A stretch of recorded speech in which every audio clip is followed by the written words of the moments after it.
Me estéis escuchando en casa. Muy bien, pues vamos a ir a Primera de Pedro. Hemos comenzado un año, me encantó la palabra que compartió Manolo de Rosa, el domingo pasado acerca de los propósitos que tenemos para el año que comienza. Estamos en el primer domingo del año, estamos empezando un año nuevo, queremos dejar atrás este año 2020. La gente está deseando que el año 2021 sea mejor que el 2020, pero lo cierto es que ha empezado peor que el año anterior, ¿no? Tenemos el problema de la situación como está a nivel mundial, de la pandemia. Tenemos el juicio que Dios está trayendo a este mundo y seguimos avanzando en la meditación de la palabra del Señor. Hemos tocado unos versículos que empezamos con el 7 y acabamos con el 11 de Primera de Pedro. Vamos a ir allí si queréis y lo retomamos y lo leemos de nuevo. Versículo 7 al 11. Dice así: mas el fin de todas las cosas se acerca, sed pues sobrios y velad en oración. Y ante todo, tened entre vosotros ferviente amor, porque el amor, dice, cubrirá multitud de pecados. Hospedaos los unos a los otros sin murmuraciones. Cada uno, dice, según el don que ha recibido. Ministrelo a los otros, como buenos administradores de la multiforme gracia de Dios. Si alguno habla, hable conforme a las palabras de Dios. Si alguno ministra, ministre conforme al poder que Dios da, para que en todo sea Dios glorificado por Jesucristo, a quien pertenecen la gloria y el imperio por los siglos de los siglos. Amén. Esta sección de estos versículos lo hemos llamado como el creyente, el deber del creyente en medio de un mundo hostil. Sabemos, nos situamos a quién va dirigida la carta, una iglesia dispersa, una iglesia que ha tenido que huir porque está siendo perseguida. Y Pedro se dirige a la iglesia para animarla, para fortalecerla, para enseñarla, que tengan esperanza, que se agarren a la piedra viva, que son el pueblo de Dios, que son sacerdotes escogidos por Dios, de los cuales se demanda una responsabilidad. Y esta fe que Pedro quiere fortalecer es una fe que no puede ser quitada ni desconectada de la vida real. Muchas veces pensamos que nuestra fe es algo que solamente se debe de expresar en el mundo espiritual, en nuestra relación personal con Dios, y muchas veces caemos en el error de desconectar nuestra fe práctica y real de la vida que nos rodea. Y la fe como tal, esa convicción, esa definición que se nos da es la certeza de lo que no se ve, no puede ser desconectada de nuestra vida real. La salvación no es solamente el perdón de pecados. Y muchas veces hacemos énfasis, nos reunimos y en un momento especial de la reunión es cuando compartimos los símbolos y recordamos la obra de Jesucristo, su muerte, su entrega. Pero la salvación como tal, la salvación del creyente no es solamente el perdón de pecado. La salvación es un nuevo orden de vida. Quizás en la iglesia contemporánea se centra mucho en este aspecto, el cual no está mal, por supuesto. Es primordialmente, o se identifica primordialmente, o inicialmente la salvación con el perdón de pecados. La mayoría de la gente acepta esto y muchos predicadores predican en este sentido. Perdón, tus pecados son perdonados, el pecado no tiene poder sobre ti, la muerte no puede retenerte, has sido liberado de la culpa, has sido trasladado al reino del amado Dios, estás exento de ir al infierno, a ese lugar de separación de Dios. Y entendemos que la salvación es esto, fundamentalmente. De manera bíblica está muy expresado y muy enseñado y es transmitido generación tras generación. Y es cierto. Sin embargo, la salvación como tal no es solamente el perdón de pecados, es algo más. Es la transformación de tu vida, es el cambio de tu vida. Y inicialmente, en la iglesia primitiva, el enfoque, fijaros lo que voy a contar, el enfoque no fue centralizado en la cruz como tal. Hoy en día, quizás, en nuestro ámbito evangélico, estamos muy centrados en la cruz como el motivo central de nuestra salvación, y es cierto. Fue allí donde Jesús dio fiel cumplimiento al plan salvífico de Dios. Fue donde el Cordero Inmaculado fue entregado, donde cumplió la justicia divina y a través de esa obra, de esa muerte, de esa ese acto, obtenemos el acceso a Dios. Cristo lleva nuestros pecados y es allí donde el pecador encuentra algo que se suele expresar como esa maravillosa palabra que es la gracia de Dios, el regalo de Dios. La cruz en el cristianismo tiene hoy su lugar, pero inicialmente, fijaros, no fue el enfoque central de la iglesia primitiva. La primera iglesia vio algo más allá, o miró algo más, un poco más allá. No solamente el momento en el que Cristo murió por nuestros pecados, sino que fue más allá, o se centró en el acto más maravilloso que este mundo ha contemplado, que no es la propia muerte, sino qué momento, el momento de la resurrección. El momento de la resurrección. No sé si este micro está encendido. Está apagado.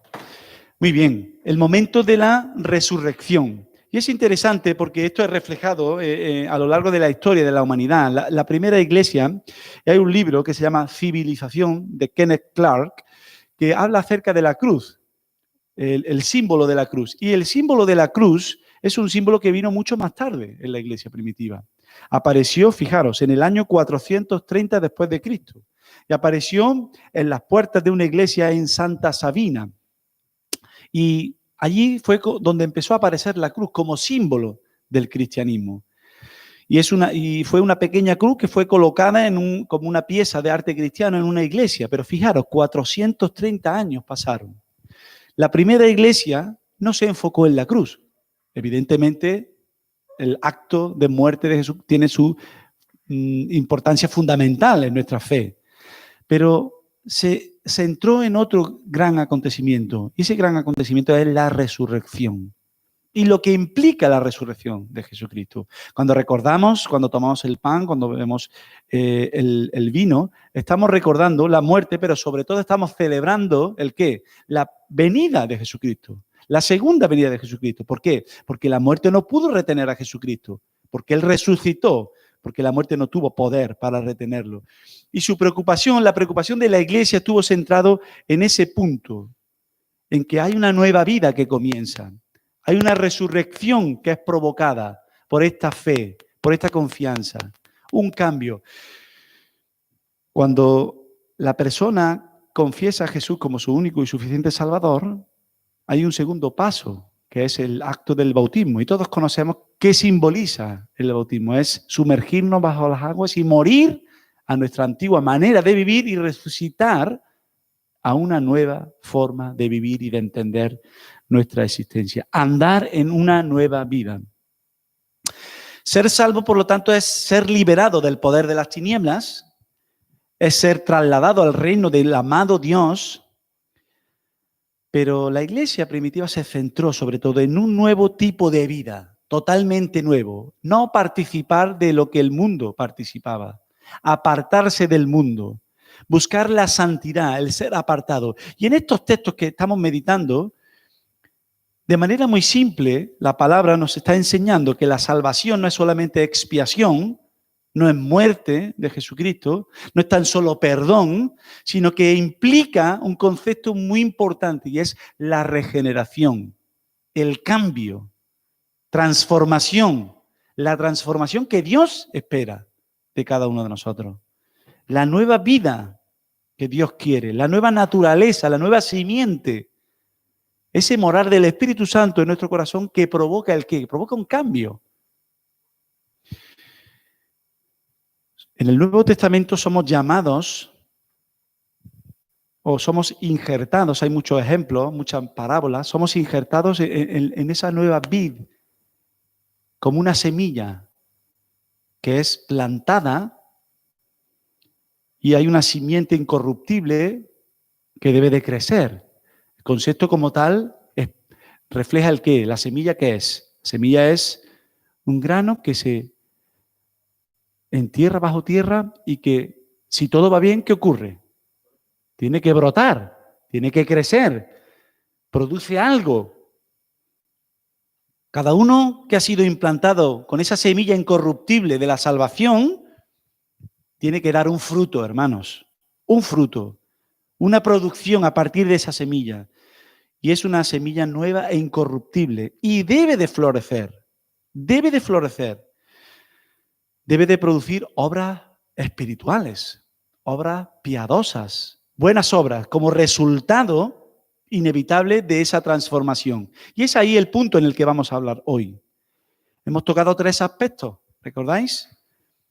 Hablamos acerca de la salvación, del incentivo, de que el Señor viene pronto y ante todo, dice el versículo 8, tened entre vosotros amor. Lo primero que tenemos que buscar es la santidad, ser apartados por Dios. Después hemos meditado sobre el amor, ese amor, no un amor normal, sino un amor ferviente, ¿vale? ¿Por qué? Porque el amor tiene un efecto precioso en medio de la iglesia, que cubre los pecados.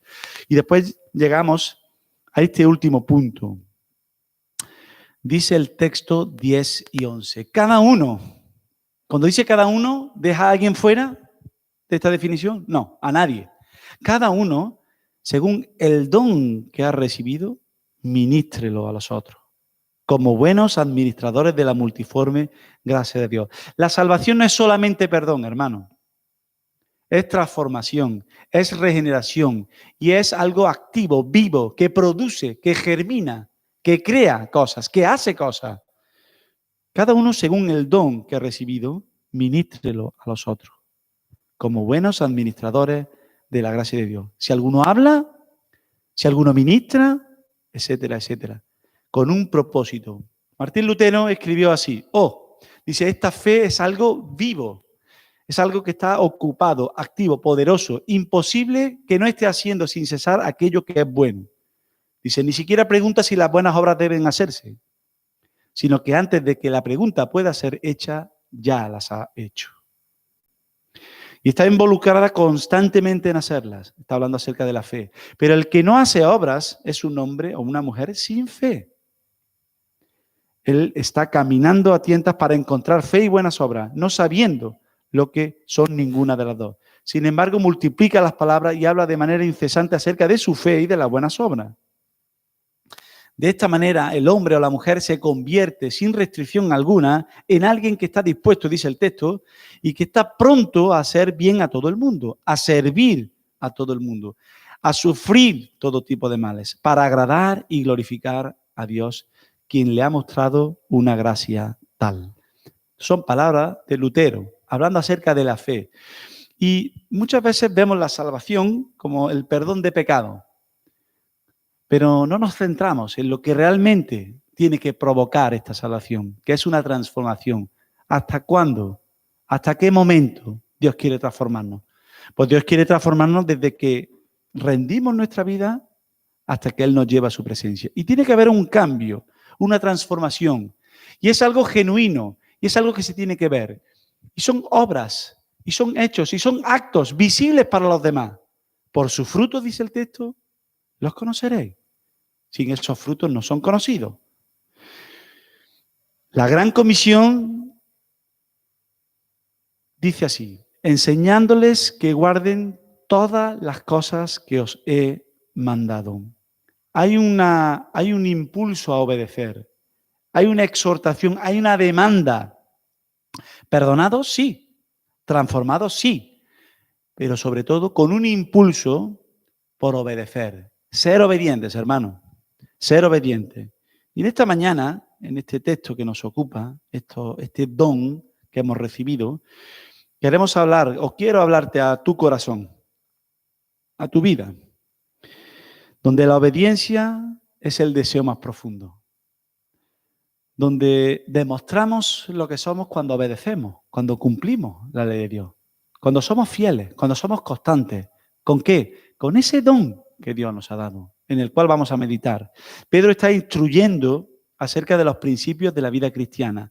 Y 3 cosas tan sencillas, 3 cosas tan simples que vienen en estos 4 versículos, que nos hablan acerca de que, en primer lugar, que Cristo viene. El fin de todas las cosas se acerca, hermano. ¿Vale? Y no porque estemos ahora en medio de una pandemia que está arrasando todo el mundo conocido, sino porque la palabra de Dios así lo dice. El fin de todas las cosas se acerca. Sed santos. Santidad. Amor.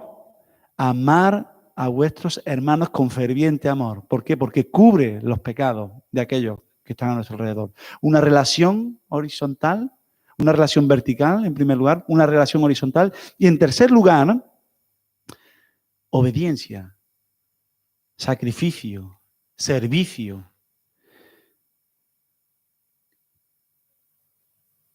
Cuando Él venga, estaremos delante de su tribunal, hermano. Todos vamos a ser juzgados, ya lo vimos. Y nuestras obras serán evaluadas. Oro, plata, piedras preciosas. Pero ¿sabéis qué? La palabra de Dios también menciona el qué. La madera, el qué. El heno y la hojarasca. Y si, como dice la palabra, vamos a pasar por ese fuego purificador, ¿qué ocurrirá con la madera, el heno y la hojarasca? ¡Uy! Que arderán y desaparecerán. Y algunos pasarán como por fuego, desnudos delante de la presencia del Señor. Vivimos a la luz del regreso de Jesucristo. Estamos esperando que el Señor venga pronto. Vimos esto con bastante atención hace algunos domingos y las instrucciones son muy claras. Santidad, amor y servicio. Y en esta mañana vamos a hablar de esta última. Servicio, hermano. Estamos empezando el año. Estamos comenzando un nuevo año lleno de propósitos. Voy a perder peso, voy a hacer gimnasia, voy a leer la Biblia, voy a leer el Nuevo Testamento, voy a leer los Salmos, muchos propósitos. A nivel profesional, a nivel laboral, etcétera, etcétera, etcétera. Pero ¿qué hay de este gran propósito de servir al Señor? Básico, imprescindible, necesario. Estos textos nos hablan acerca de esa relación. Sed sobrios y velad en oración. Buscar la santidad, conectaros con Dios, atesorar la palabra de Dios, mantener una relación sana y fluida, santa con Dios. En segundo lugar, se nos habla acerca de ese amor, de esa relación amorosa con otros. Y en último lugar, que es el tema que nos ocupa en esta mañana, tener una vida de servicio. Versículo 10, cada uno dice, cada uno según el don que ha recibido, ministrelo a los otros. Nuestra vida cristiana comienza con una relación vertical. Conocemos al Señor, Él viene a nuestro corazón, nos da la capacidad para recibir la presencia del Señor, recibir lo que Él nos ha prometido, lo que Él nos ha dado. Nos sentimos gozosos, contentos, alegres. ¿Pero esa es la vida cristiana? ¿Es salvación? ¿Es perdón de pecado? ¿Hay algo más? Por supuesto que hay algo más. Pero ¿sabéis qué? Hay muchos hermanos que están anclados en esa relación vertical. Sí, soy salvo, pero hay algo más.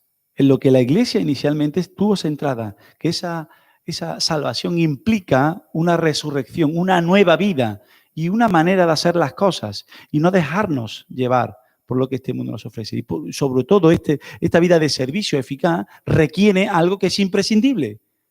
Y eso que es imprescindible es la obediencia, hermano. Obedecer al Señor. Aquel que sabe hacer las cosas, aquel que sabe en qué está fallando y no lo está haciendo, no solamente se está perjudicando a sí mismo, sino que además se está perjudicando ¿a quién? Al cuerpo de Cristo. La santidad interna nos lleva al amor externo, el cual produce un servicio espiritual. Y el servicio espiritual que podemos expresar en la iglesia sin la santidad interna, ¿tiene valor? Si en realidad no hay santidad en nuestras vidas, podemos hacer muchas cosas en la iglesia. Podemos servir, podemos participar en un grupo de alabanza, podemos preparar las cosas, podemos limpiar, pero si no hay santidad, ¿tiene esto valor para el Señor? Podemos servir a la iglesia, pero si no hay amor cuando hacemos las cosas, si hacemos las cosas a regañadientes, si las hacemos por obligación, si las hacemos por figurar, y ya me vienen a la mente algunos ejemplos. Ananías y Zafira, por ejemplo, ¿recordáis? ¿Vale? Si hacemos las cosas por el ¿tienen valor para el Señor? Todo esto no es nada más que legalismo y es una farsa, es una hipocresía. ¿Cuáles son los sentimientos que hay en nuestro interior? ¿Qué nos mueve a hacer las cosas? ¿Qué hay en nuestro corazón, en nuestro interior, para venir aquí cada domingo? Para conectarnos. ¿Qué es lo que nos mueve? ¿Que nos vean que estamos conectados? ¿Que nos vean que estamos aquí participando del culto? ¿Cómo debo servir? La palabra original es diaconeo diaconeo, servir a la gente. Y esta palabra se usaba para definir al siervo más vil que había en una casa, que era el que se encargaba de limpiar los pies a aquellos que venían por el camino por Bolívar. Allí no había ni carretera ni iban en coche, allí iban andando. Y normalmente llegaban con los pies muy sucios, llenos de barro, si llovía. Entonces, ese siervo, el diácono, era el que estaba encargado de lavar los pies, ¿no? Muchas veces, pues, os podéis imaginar, ¿no?, la situación. Esa es la palabra usada. ¿Cómo se hace? ¿Cómo debemos de hacerlo? La palabra en el versículo 10 dice, cada uno, según el don que ha recibido, ministrelo. Hay un don, hermanos. ¿Qué queremos decir con un don? ¿De qué don está hablando? ¿Cuál es el don que hemos recibido? ¿Lo sabemos cuál es el don que hemos recibido? Cada cristiano, hermanos, tiene un don especial, recibido de parte de Dios. Todo el mundo lo tiene. Usted lo tiene, yo lo tengo, todos los tenemos. Y el texto que nos va a ayudar a entender un poco más esto, pues algunos ya lo tendréis en la mente, ¿no? Que se encuentra en Primera de Corintios. Vamos a ir allí. Primera de Corintios, capítulo 12. Nos habla acerca de los dones espirituales, de los dones que Dios ha derramado en medio de su iglesia. Y la palabra de Dios lo primero que nos ha dicho es que cada persona, joven, anciano, niño, mayor, adulto, tiene un don. No quiero, hermanos, dice el capítulo 12 de Primera de Corintios, no quiero, hermanos, que ignoréis acerca de los dones espirituales. Versículo 4 dice, ahora bien, hay diversidad de dones, ¿vale? Pero el Espíritu, ¿qué dice? Es el mismo. Y hay diversidad de ministerios, pero el Señor es el mismo. Pero fijaros lo que dice el 7. Pero a cada uno le es dada la manifestación del Espíritu para provecho. Versículo 11. Pero todas estas cosas las hace uno y el mismo Espíritu, dice, repartiendo a cada uno en particular como Él quiere. Versículo 12. Porque así como el cuerpo es uno y tiene muchos miembros, pero todos los miembros del cuerpo, siendo muchos, son un solo cuerpo. Así también Cristo. Cada miembro tiene una función dentro de la iglesia. Y aquí se nos está expresando dos ideas en estos pasajes. Uno es la universalidad de que cada persona ha recibido un don de parte de Dios, una manera en la que puede servir a la iglesia, y hay múltiples maneras en las que se puede servir a la iglesia. Unas son más visibles, otras son menos visibles, pero todas igual de importantes, como vamos a ver a continuación. Pero se nos está hablando de dos aspectos. Uno, la universalidad, y otro, la individualidad. Fijaros que dice que Él repartió a cada uno en particular, dice, como Él quiere, de manera particular. Mientras que estamos dotados universalmente, la Iglesia ha recibido a través de la obra del Espíritu Santo ese don. Sin embargo, también estamos dotados individualmente, de manera característica, de manera especial. Universalidad, individualidad. La palabra particular aquí es curiosa. Su origen es idios. ¿Qué palabra os viene a la mente? La palabra idiota, ¿vale? Y hoy en día se usa como un insulto. Pero la palabra griega significa, fijaros, particular, propio, especial, distinto. Hay ya unas derivaciones para hablar de personas que eran mentalmente raras o deficientes o que eran muy peculiares. La palabra idiota ya se deriva ahí. Pero el término idios habla acerca de que es algo peculiar, es algo particular, es algo especial. ¿Y esto de qué nos habla esto? Pues de que Dios, cuando derrama o nos da ese don, nos lo da a nosotros como no se lo da a nadie, de manera particular, de manera especial. Cuando la palabra de Dios nos dice que somos especiales para Dios, de que somos únicos para Dios, de que Él nos ama con un amor particularmente especial para cada uno de nosotros, se refiere a esto precisamente. Es como si tuviéramos dos gemelos.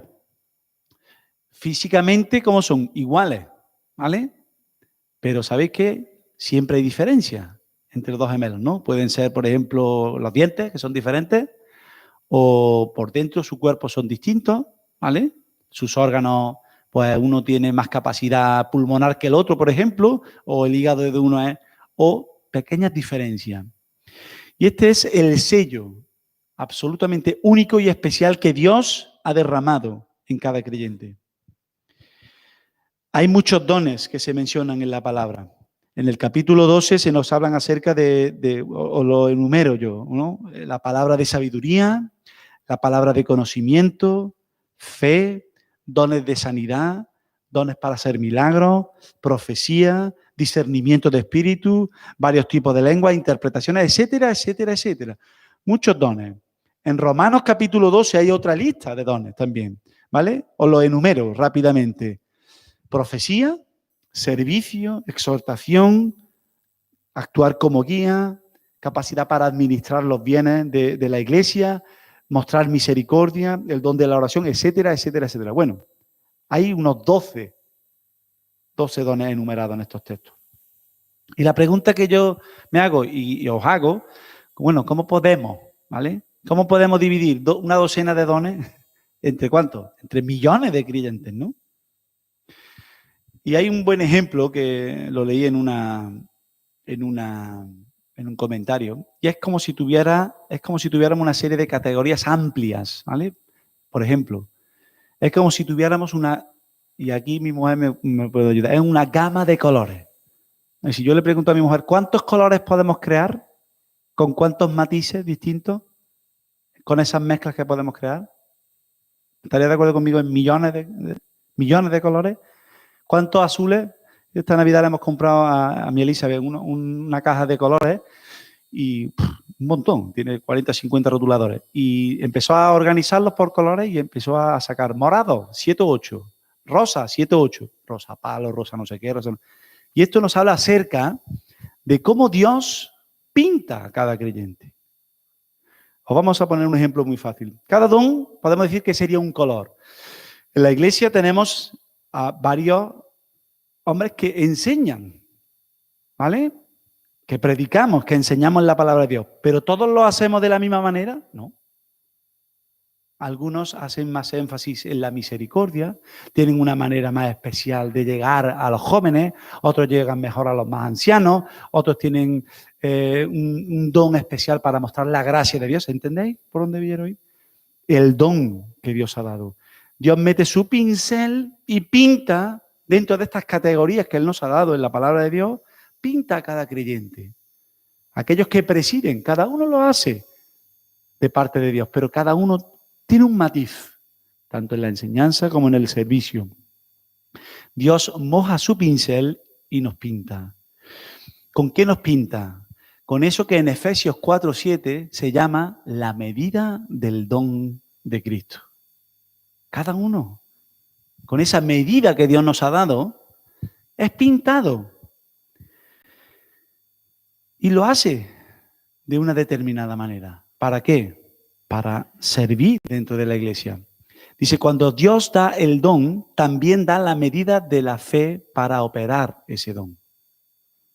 Y esto tiene mucho que ver con nuestra predisposición, con esa búsqueda. Aunque vamos a ver cómo vienen estos dones a nosotros, mientras que todos tenemos dones y Dios nos hace excepcionales, ¿dónde está la fuente de estos dones? ¿De dónde provienen? ¿De dónde vienen? ¿A dónde hay que ir a buscarlo? ¿No? Hay muchos que están buscando ese don. ¿Cuál será mi don dentro de la iglesia para servir la iglesia? Pero fijaros lo que dice el versículo 10, si nos paramos. ¿Qué dice el versículo 10? Dice, cada uno, ¿qué dice? Según el don, ¿qué dice después? Que ha recibido. ¿Entonces tenemos que ir a buscarlo a algún lado? No. Es un don que nos es dado de parte de Dios. Un don que hemos recibido, es el don de Cristo, el carisma de Dios. La palabra también deriva, esta palabra charisma, deriva de la palabra gracia, es el don que es dado por gracia, como un regalo de parte de Dios. y enfatiza varios aspectos, entre ellos una palabra que está en Efesios 4:7, que habla acerca del don de Cristo, que es dorea, y enfatiza la libertad de este don. Es un don que es libre, que nadie puede atesorar, que nadie puede usarlo para su, ¿vale? ¿Recordáis? Este que se llegó a Pablo y quería ese don que Pablo tenía de sanidad. Entonces, hay libertad.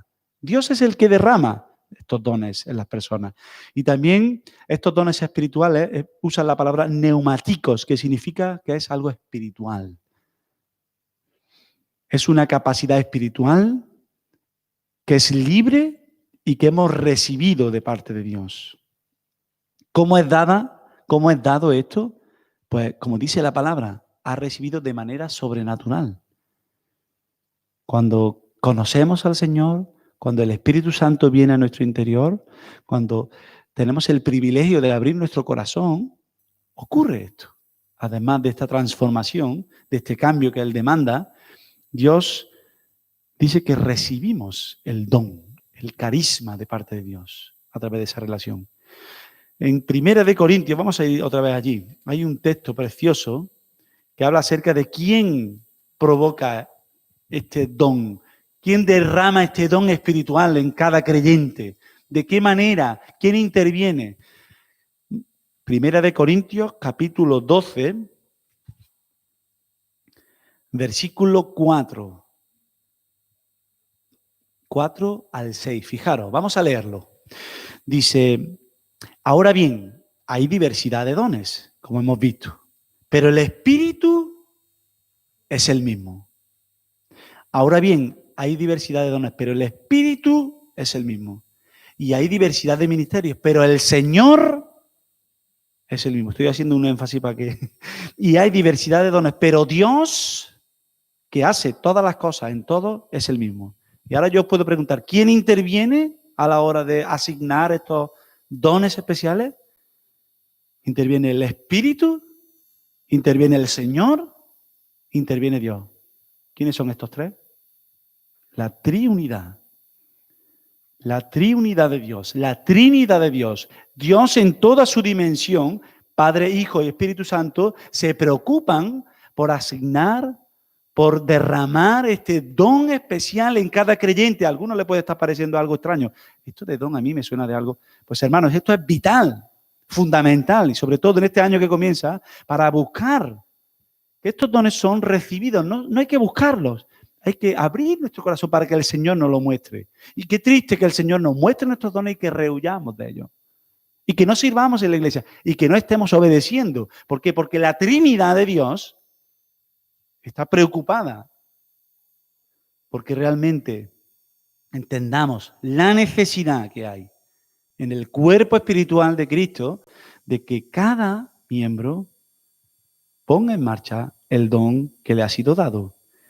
Espíritu, Señor y Dios. La Trinidad, toda la Trinidad está involucrada, pero a cada uno, dice el texto, le es dada la manifestación del Espíritu, dice el versículo 7 de este capítulo 12, para provecho.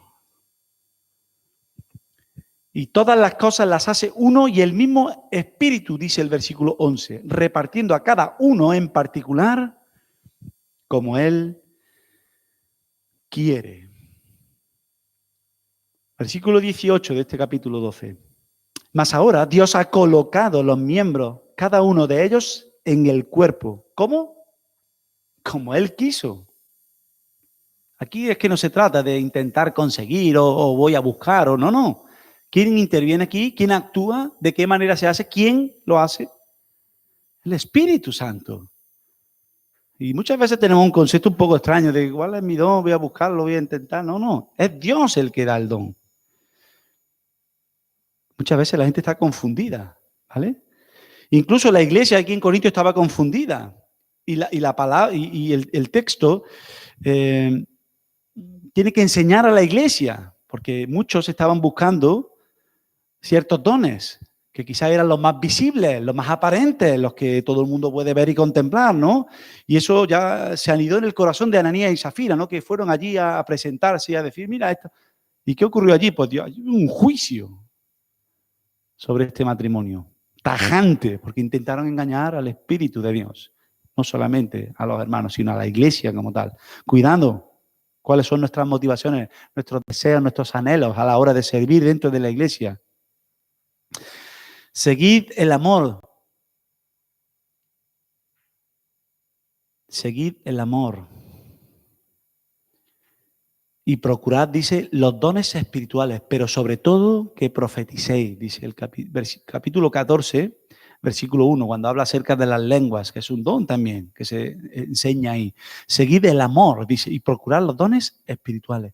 Pero sobre todo, dice, que profeticéis los mejores dones.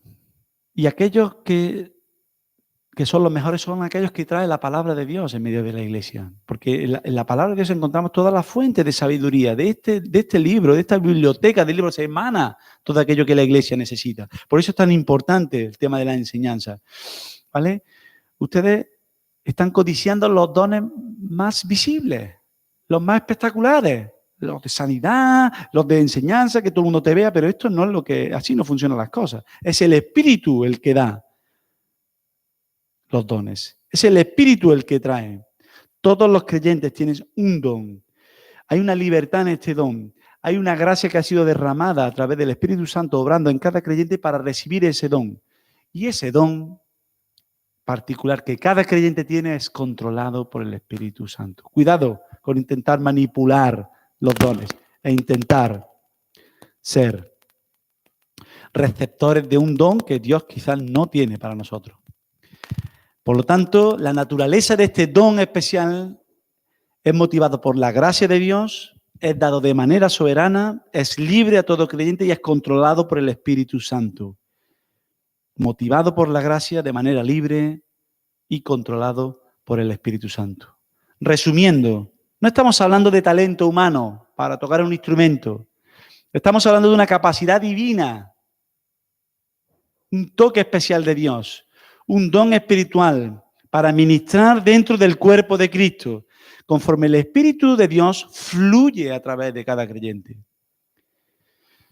Pedro, volvemos de nuevo a Primera de Pedro, nos está diciendo, hermanos, lo primero que tenéis que hacer es ocupar de vuestra relación vertical. ¿Cómo estáis?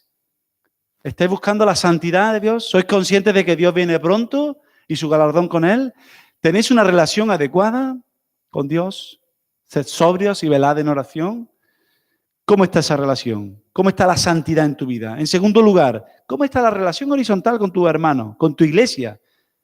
¿A qué te dedicas? ¿De qué manera tratas? ¿De qué manera es tu relación? ¿Levantas el teléfono, llamas a tus hermanos, te preocupas por ellos, estás pendiente de ellos? ¿Te conectas con tu iglesia?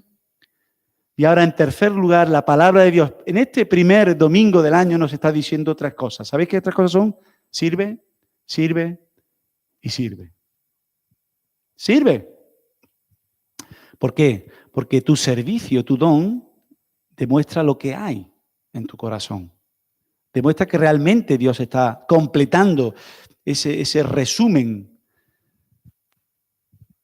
de atributos, de instrucciones que se nos están dando en estos versículos del 7 al 11.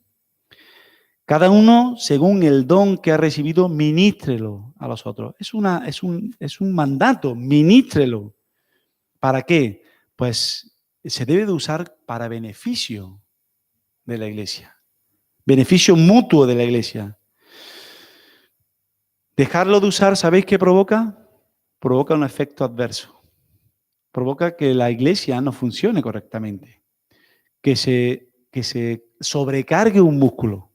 Ayer me fui a correr para empezar el año con alegría y tenía que haber parado al sexto kilómetro, así, sexto, séptimo, tenía que haber parado porque empecé a notar un poquito aquí, que me empezó a doler aquí en la...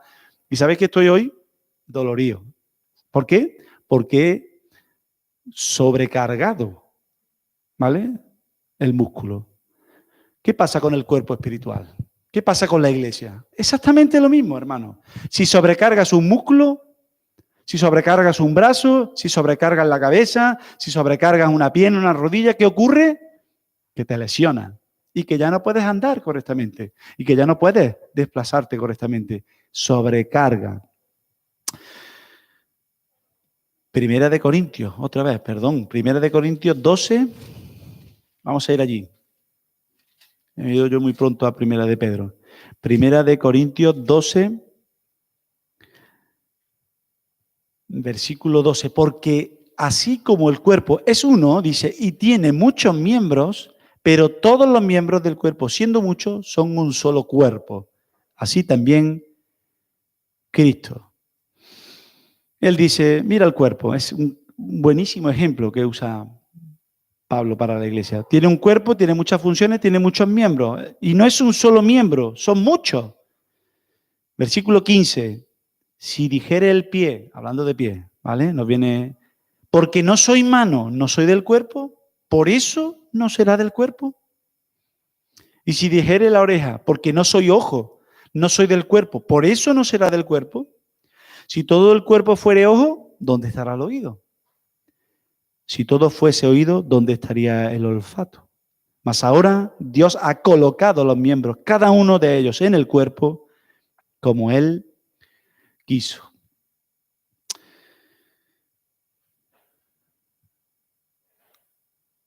Ni el ojo, versículo 21, leed conmigo, ni el ojo puede decir a la mano, no te necesito, ni tampoco la cabeza a los pies, no tengo necesidad de vosotros. Ahora bien, los miembros del cuerpo que parecen más débiles son los más necesarios. Te voy a hacer una pregunta, ¿cómo estaría mejor? ¿Sin nariz o sin hígado? Qué tontería, ¿no? ¿Por qué me preguntas eso? Pues estaría igual de más. Bueno, hay algunos que pueden pensar, bueno, no sé, ¿se puede vivir sin hígado? Porque, macho, sin nariz, no vea, la gente me va a ver y más. Ay, están pensando en qué, en la estética, en lo externo.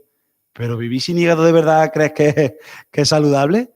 Tan importante es tu nariz para poder oler como tu hígado para hacer la función que le corresponde, como tu riñón, como tu estómago, como tu pierna, tu rodilla, como tu dedo meñique, importantísimo para andar, tus manos. Versículo 23 dice así, y aquellos del cuerpo que nos parecen menos dignos, a estos, dice, vestimos más dignamente. Y los que entre nosotros son menos decorosos, se tratan con más decoro. Porque los que en nosotros son más decorosos no tienen necesidad. Pero Dios ordenó el cuerpo, dando más abundante honor al que le faltaba. ¿Para qué? Para que no haya desavenencia, dice el versículo 25, en el cuerpo, sino que los miembros todos se preocupen los unos por los otros. ¿Qué viene a decir el texto dentro de la iglesia? Hermano, todos somos importantes. Y a ti que estás en casa, eres importante. Cada uno es importante. Puede que estés haciendo o no haciendo nada en la iglesia, pero ¿sabes qué? Formas parte del cuerpo. Quizás tenemos adormecido un codo, un brazo, una mano. No la usamos mucho. Tenemos esa zona debilitada. No tiene fuerza muscular. ¿Vale? Y el cuerpo es posible que se esté sobrecargando y entonces esto puede provocar dolor de espalda y entonces ya hay un malestar en el cuerpo y el cuerpo no funciona correctamente. Un brazo, una pierna, un hígado, un riñón, uno trabaja más que otro y se sobrecarga y ese riñón puede saturarse y puede provocar un problema, una enfermedad. El ejemplo es muy bueno, que sí, todo el mundo es igual de importante. Hermano, joven, adolescente, padre de familia, madre de familia, si no haces lo que Dios te demanda, si sabes cuál es tu don y no estás haciéndolo, sabes lo que estás haciendo, estás desobedeciendo a Dios. Estás desobedeciendo a Dios, estás desobedeciendo la palabra de Dios. Y va en contra de la regeneración de la que hemos hablado, de esa resurrección a una nueva vida, de ese cambio, de esa transformación, de ser usado por Dios. ¿Por qué? Porque no fuiste salvado para que Dios perdonara tus pecados, para trasladarte al reino de su amado Hijo y ya está. Tu regalo, ya está, todo solucionado, ¿no? Dios te salvó ¿para qué? Para servir, hermano. Para servir. Y somos responsables de administrar nuestro don. Podemos ir a un montón de parábolas. Seguro que se os vienen a la mente ahora, ¿no? La parábola, aquel que entierra la moneda, aquel que la esconde, aquel que, etcétera, etcétera, etcétera. Aquel que la guarda y no la pone a producir, semilla que debe de crecer. Y no somos dueños de nuestro don. ¿Por qué? Porque lo hemos recibido, como dice muy bien la palabra del versículo 10. según el don que ha recibido. ¿Qué tiene que hacer? Ministrarlo a otros. Tienes la obligación de usar tu don.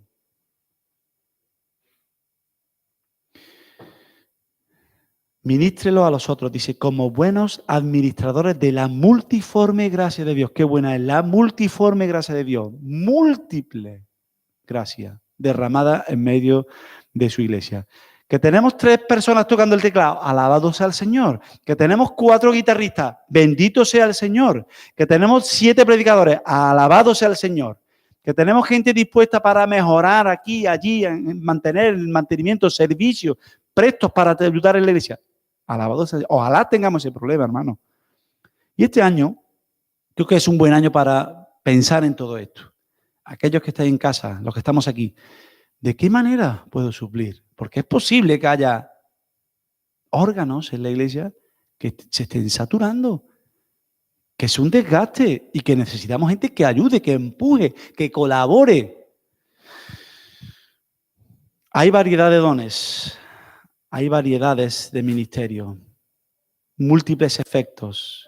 Unos hacen énfasis en unos aspectos, otros en otros.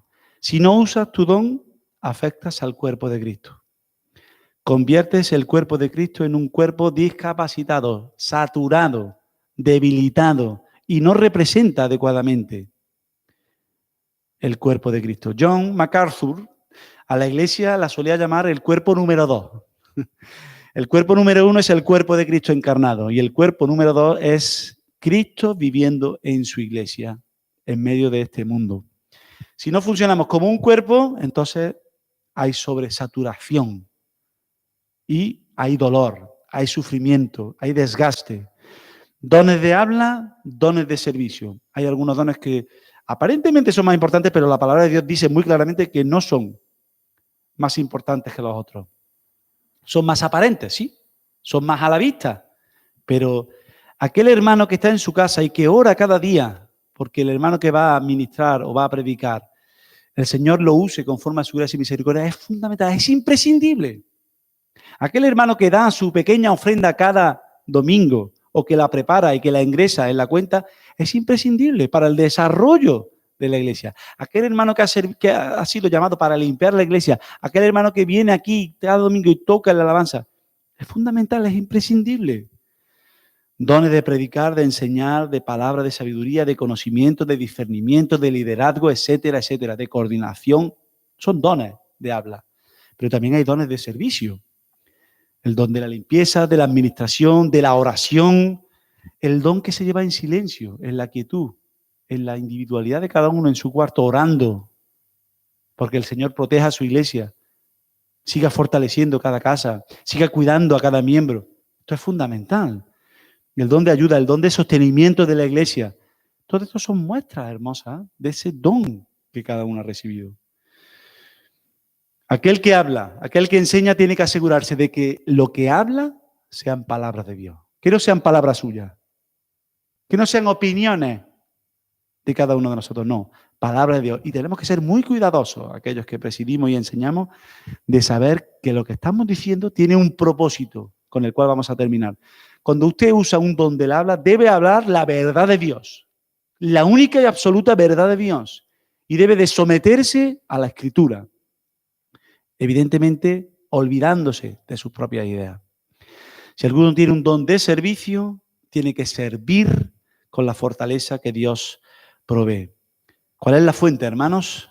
La fuente viene de Dios. La Trinidad trabajando para proveer a su iglesia de estos dones, dados por gracia, como un regalo gratuito y de manera soberana por parte de Dios. Nadie puede manipular estos dones, nadie puede buscarlos, son derramados, ¿vale? Y lo hemos visto en nuestra iglesia, Dios derrama ese don y pone a trabajar a la gente en medio de su iglesia. ¿Por qué? Quizás no son los más preparados aparentemente, pero ¿qué dice la Escritura? Que a los débiles escogió Dios para avergonzar a los sabios. Aquellos que se creen que saben mucho, que están muy preparados, Dios los tomó a pescadores, para llevar a cabo su obra en medio de este mundo. La naturaleza, el Espíritu los usa para ministrar el cuerpo. Y hay una exhortación, una obligación de usar tu don para cumplir el mandato de Dios. Múltiples variedades, como los pinceles que puedes usar y mezclar colores. Yo lo veo cada día en mi casa, en la academia, mi mujer, cómo ella puede crear una infinidad de colores, mezclando los colores. Esa es la paleta de Dios. Aquellos que enseñamos, aquellos que tenemos el ministerio de la enseñanza, enseñamos cada uno dando énfasis a ciertas cosas. ¿Y esto para qué? Con un propósito. Ahora vamos a verlo. Las instrucciones, hermanos, tan sencillas y tan claras. La vida cristiana es muy simple, no es complicada. Santidad, amor y hoy hemos tocado el servicio. ¿Cuál es el propósito? ¿Cuál es la intención? ¿Cuál es el motivo que nos lleva a hacer todas estas cosas? ¿Por qué estamos enseñando sobre estas cosas? ¿Por qué tenemos que ser obedientes? ¿Por qué tenemos que esperar que Dios derrame este don? Porque hay un propósito que Dios ha implantado en nuestro corazón y en nuestra mente y en lo más profundo de nuestro ser. Y ese propósito viene en el versículo 11. Si alguno habla, dice, hable conforme a las palabras de Dios, no sus opiniones. Si alguno ministra, ministre conforme al poder que Dios da, en el poder, en la fortaleza que Dios da. ¿Para qué? ¿Para qué todo esto? ¿Para qué llevamos una hora aquí escuchando al predicador? Para que en todo, dice el texto, para que en todo, hermano, para que en el todo de nuestra vida, de verdad, si crees que los propósitos de tu vida es conseguir un buen trabajo, ganar un buen dinero, tener una cuenta corriente que reviente y tener posesiones y disfrutar los placeres, creo que no estás. No estás en lo que Dios quiere que estés. Para que en todo, dice, sea Dios glorificado por Jesucristo. Para que en todo sea Dios glorificado por Jesucristo, a quien pertenecen la gloria, dice, y el imperio, por los siglos de los siglos. Amén. Es al Señor a quien le pertenece la gloria. Somos meros instrumentos en sus manos. Y ojalá el Señor nos dé el privilegio de servirle, hermano. Para mí, os puedo hablar en lo que afecta a mi vida, el mayor privilegio que tengo es poder venir delante de la presencia de Dios y servirle y ser usado por su misericordia y por su gracia, por ese don que Dios ha derramado en mi vida. Y hacerlo todo esto a la luz de esa segunda venida de Cristo que hemos visto en el versículo 7. Buscar la santidad, buscar amar a los hermanos y buscar servirle fervientemente, pacientemente, aún a pesar de los problemas. Aunque nuestros cuerpos se debilitan, aunque nos cuesta muchas veces, tenemos una exhortación, un mandato, una obediencia que cumplir de parte de Dios. Vamos a orar y terminamos con este pensamiento en nuestras mentes. Buscar servir al Señor, entregarnos para que Dios sea glorificado por medio de Jesucristo. Amén. Señor y Padre, bendito sea. Te alabamos, Señor. Te damos la honra y la gloria, porque solo tú, Señor, eres digno de recibirla, Padre. Eres nuestro todo, Señor. Hemos entendido y comprendido que hiciste todo, que derramaste de tu gracia y de tu misericordia en la cruz del Calvario, que somos salvos por medio de la fe cuando nos acercamos a la cruz. Pero no queremos quedarnos ahí en la cruz, Señor. Queremos resucitar a una nueva vida. Queremos que el proceso de regeneración, de transformación, sea algo palpable y evidente en nuestras vidas, Señor. Sabemos que hemos fallado en muchas ocasiones, que nos hemos apartado, Señor, que nos hemos parado en medio del camino. Pero tú siempre estás presto para levantarnos, Señor. Levantar esas rodillas paralizadas y hacer que sigamos andando en este camino de santidad, de búsqueda de tu voluntad en nuestra vida, Señor. Sabemos en muchas ocasiones cuál es nuestro don, Señor, pero lo tenemos descuidado, Señor. No estamos atendiendo a tu llamado, no estamos siendo obedientes, Padre. Estamos siendo confundidos por el mundo, por los placeres, por lo que el mundo nos ofrece, Padre. Oramos, Señor, por nuestros jóvenes, por nuestros niños, que ellos retomen el deseo de buscarte fielmente, Señor. Que te busquen, Señor, para que tú hables a sus corazones, Señor, y que ellos entiendan la necesidad de servir dentro de tu iglesia, Padre. Gracias por cada ministerio que se desarrolla en esta tu iglesia, Padre. Te bendecimos, Señor, y te adoramos. Aún en medio de las dificultades que azotan el mundo, Señor, perseveramos en tus caminos, Padre. Queremos seguirte, queremos servirte, Padre. ¿Para qué? Para que seas glorificado, porque hemos entendido y comprendido que a ti pertenecen la gloria y el imperio por los siglos de los siglos. Amén. Amén, Señor. Amén. Muy bien, pues hemos terminado, hermano. la sesión de esta mañana. Damos las gracias a aquellos que estáis en casa conectados. Pedimos que el Señor nos siga bendiciendo. Seguimos animando a la iglesia. Tenemos nuestra reunión de oración los miércoles a las 8, vía Zoom. Ahora mismo tenemos un aforo del 50%. Llamaré esta semana a algunos por si quieren asistir presencialmente. El domingo que viene predica mi hermano, así que es bueno que estemos orando por él, para que el Señor derrame de su gracia y que use ese don que el Señor le ha dado, con ese pincel que él ha establecido, esa paleta de colores con la que él ejerce el ministerio, que sea de bendición para la iglesia. Y animo a cada hermano a que sigamos buscando la manera de servir dentro de su iglesia. Muy bien, pues hemos terminado. Que el Señor os bendiga y os cuide allá donde estéis. Amén.